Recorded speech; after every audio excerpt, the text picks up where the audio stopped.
Her dinde vardır da bu dinin diğer meselelerde camiiyeti, müessiriyeti, aktivitesi, hayata geçirilmesi, temsili ölçüsünde diğer meselelerde olduğu gibi verme meselesi de ne sistemli anlatılmış ne de temsil edilebilmiştir. Bir kere dinin peygamberi, peygamberlik geldiği an, belki birkaç hafta sonra Mekke'nin en zenginlerinden bir ailede, fakat birkaç sene sonra Mekke'nin en fakirlerinden biri haline gelir.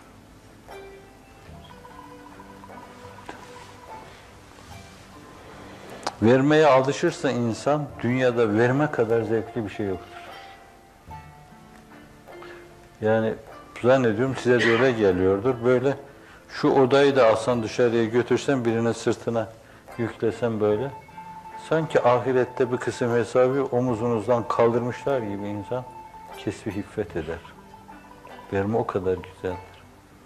Hatta aç kalsanız, harçlıksız kalsanız, belki mahrumiyetiniz ölçüsünde daha fazla kesbi nefaset eder verme. Ama belki herkes için değildir. Cemaatimiz maksimiler, sahabe-i kirama ne kadar yaklaşmışlar? Zannediyorum bir benzer bulunacaksa cemaatimiz yeryüzünde sahabe-i kirama, zannediyorum yani. Sahabe asrından sonra Osmanlı, Selçuklular dahil vermeye alışma açısından bu cemaatin sahabeye benzediği kadar bir başka cemaat yoktur. Benzeme. Ama milimine o çizgiyi tutturma meselesine gelince onlar o zatın etrafındalar. O bir idrak edilmeyen zirvedir.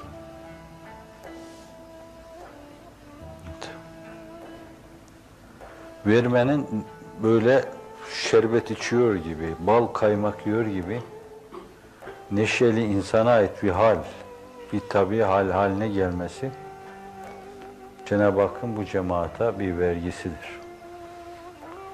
Evet, zamanla.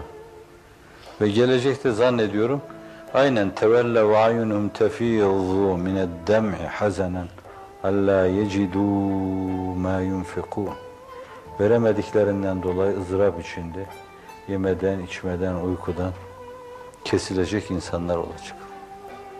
Veremedim diye. Verme hastası, verme kolik dedim ben bu sene. Allah sizi hasta etmiş, hepiniz hastasınız. Verme kolik. Atakolik. Bu terkip yanlış. Kur'an kelimesiyle gavurca bir kelimenin beraber kullanılması. Ama başka tabir bilemiyorum ben. Verme hastası. Hasta demek de gerçekten sağlam, sahih bu arkadaşlara sadakanın kabulü için önemli bir esas. Sahih, diğeri de şahih. O şahih vermeyen cimri şeklinde değil de hala her şeye rağmen verirken verdiğinin farkında olma, verdiğini duyma.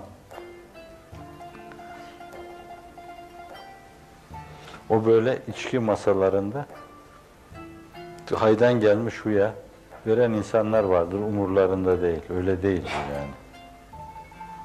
Vereceksin, verdiğini duyacaksın yani. İşte böyle aldın, verdin, koydun, gitti oraya, göreceksin bunu. Dolayısıyla o senin içinde bir şeyler yapacak. Bu sevap. Sadakanın faziletlisi.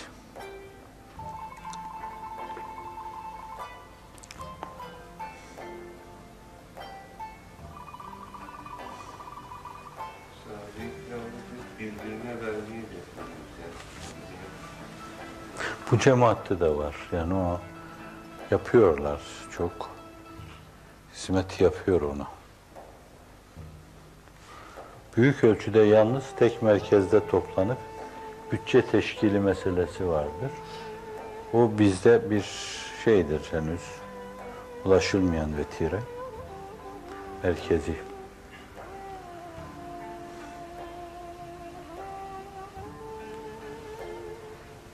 Biraz önce bahsettiniz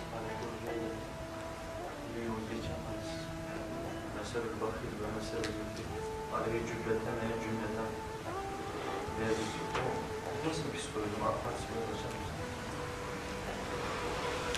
Evet. Şimdi vermeye alışınca zannediyorum zaten mutasaddık diyor ki sadaka vermeyi Allah sadakatinin sadaka şeklinde yaklaşmamak lazım. Ben meseleyi daraltma açısından öyle bir yaklaşıma karşı rahatsızlık duyuyorum. Sadakatinin nişanesi olarak verme ameliyesini yapan demek daha şumurlu oluyor. Şimdi o mutasaddık kelimesi olunca tekellüf var onda yani. Zorlaya bir yönüyle bir tabiatının bir yanını haline getirme meselesi var. İşte öyle verme de o hale gelince işte tabiatının bir haline gelmiş. Yine sırtında bir şey vardır yani. Onun mevcudiyetini hisseder. Fakat geniştir. Elini kolunu rahat hareket ettirir. Henüz vermede o seviyeye gelememiş bakil bir insan. Dolayısıyla elini kolunu verme adına elini kolunu hareket ettiremez yani. Hatta vermek istediği zaman da adeta sıkar o üzerindeki cübbe veya cünne, zırh onu sıkar. O hadis-i şerifin birinci şıkkında veren de izlerini de siler diyor yani. Kötülük adına ne yaparsa insan o iki mana var yani. Bir yönüyle sadakayı vermede gizli vermek çok önemlidir. Sağındaki soluna verdiğinden haberdar olmaması, ölçüsünde vermesi. İz bırakmadan verme, kelime bakımından, bu ifadenin musikisi bakımından çok önemlidir orada yani. Orada gizlilik var.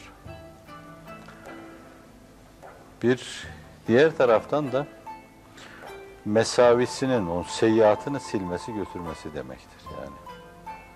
Öyle ki olumsuz, dünyada hiç iz bırakmamıştır bu insan. Eğer ez kazara ondan bir şey sadir olmuşsa yaptığı hasenat yubeddilullahu seyyiatim hasenat. Evet, Allah Celle Celaluhu onların kötülüklerini hep iyiliğe çevirir. Dolayısıyla olumsuz bir iz arkada bırakmazlar.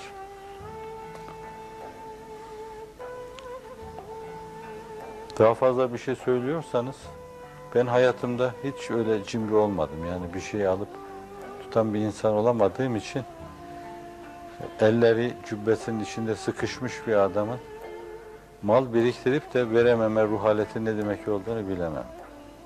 Babamdan, annemden de öyle görmedim ben. Orta halliydiler. Babam bir imamdı. Fakat annem babamdan gizli min gayri ifsadin. Anne babamdan gizli verirdi. Babam da annemden gizli verirdi. Ben de baktım bunlar ikisi birbirine madik gidiyor böyle. Bunda bir hayır vardır diye. Evet, gizli gizli verirlerdi. İhtimal yani belki bunu götüremez diye düşünüyordu. O yükün altına giremez diye düşünüyordu. Öyle bir insan ki çok okuyan bir insan. Kitap koymuşum kütüphaneye, tutmuş vermiş bir gün. Ben de bunları alıp yanımda bakacağım. Çok kıymetli kitaplar yani. Böyle çalışmışım, didinmişim, kendi imkanlarımla böyle. O zaman Ramazan'da vaaz etmişim bir yerde. Kitap almış koymuşum kütüphaneye, alacağım ben onları. Baba kitaplar nerede? Diyor. Allah Allah baba ne yaptın kitaplar sen? Ya diyor işte onlar artık okumuyordum. Verdim birisine. O rüyada düştüğün gibi oluyorsun. Öyle bir insan. Tabii babamı da annemi de aşan esas bir büyük annem vardı. O bir acayip kadındı. Evde eğer bir gün 20 tane misafir 10 tane misafir olmazsa hasta olur. Bir kadın evet. Mesela diyelim 50-100 koyunuz vardır. 5-10 ineğiniz vardır. 40-50 teneke yağınız olur. Bitirir yazın onu. Gelen misafirlere bitirir onu. Öyle bir şey. Hoca gelsin, meşayih gelsin, etrafında insanlar gelsin de yedirsin onları. Bir o cömertlik, işte cömertlik tek başına cennete sokmaya yeter. İkincisi gözyaşı. Öyle ağlar, öyle ağlar, kadın öyle ağlar. Öyle çok akıllı bir kadın da değil yani. Olsa dersini suni yapıyor onu. Bir Allah deyin 24 saat ağlar. Yani öyle bir kadın. Hatta köyde bilirler, Münisa Hanım vefat ettikten sonra köyde ağlayan kalmadı. Kalkar ağlar gece, orada yatanları rahatsız eder. Öyle bir kadın. Onun benim üzerimde 1000 nasihten daha çok tesiri olmuştur. O çocuktum daha 4-5 yaşında, o annemden daha büyük görünürdü bana. Onun için 2 yaş büyük amcamla kavga ederdim. O derdi benim annem, ben derdim benim annem. Anneme abla derdim zaten. Evet. Cömertlik, fasık dahi olsa cennete girer insan. Ve bu cemaat o seviyeye gelmiştir. Allah'ın izniyle, keremiyle. Cennete girmek için cennet yolunda olmak lazım tabii. İşte bu yol. Uzak da olsa, menzili çok da olsa, geçidi yok da olsa, yol bu yoldur, yol bu yoldur, yol bu yol. Evet, onun için bir kenara çekilip ve eyne tezhebun diyebilirsiniz. Yol bu iken nereye gidiyorsunuz?